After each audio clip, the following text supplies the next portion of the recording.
حقوق کی ادائیگی کریں.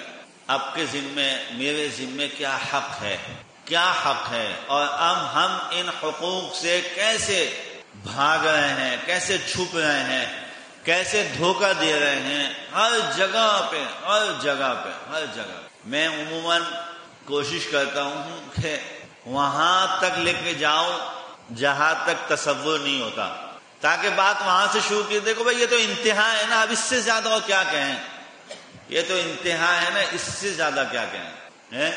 تو حقوق کی ادائیگیوں میں جو گڑبڑ ہو رہی ہے اور جو دھوکہ اور مکر ہو رہا ہے وہ یہاں تک پہنچ گیا.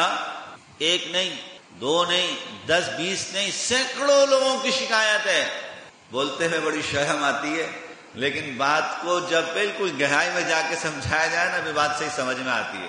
سینکڑوں لوگوں کی شکایت ہے. کہتے ہیں مولوی صاحب رکھے بچوں کو پڑھانے کے لیے اور اتنے پیسے طے کیے، اتنا وقت طے کیا، لیکن آتے ہیں 10 منٹ کے بعد بھاگ جاتے ہیں، آتے ہیں 10 منٹ کے بعد بھاگ جاتے ہیں. کتنی جگہ حق چھوڑا. حق، یہ حق تلفی ہے نا.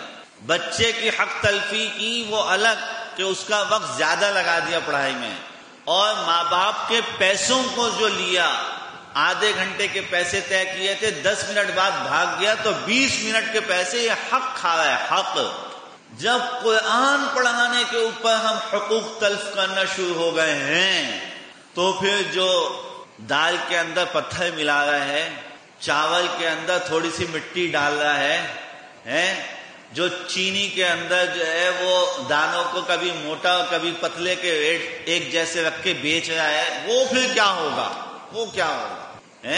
جو ملاوٹیں ہیں، دودھ کے اندر ملاوٹ، تیل کے اندر ملاوٹ، اور جناب جو ہے وہ گھی کے اندر ملاوٹ، گھی کے اندر خوشبو ڈال کے دیسی گھی کر کر کے بیچنا، یہ تو کتنے بڑے بڑے حق ہیں.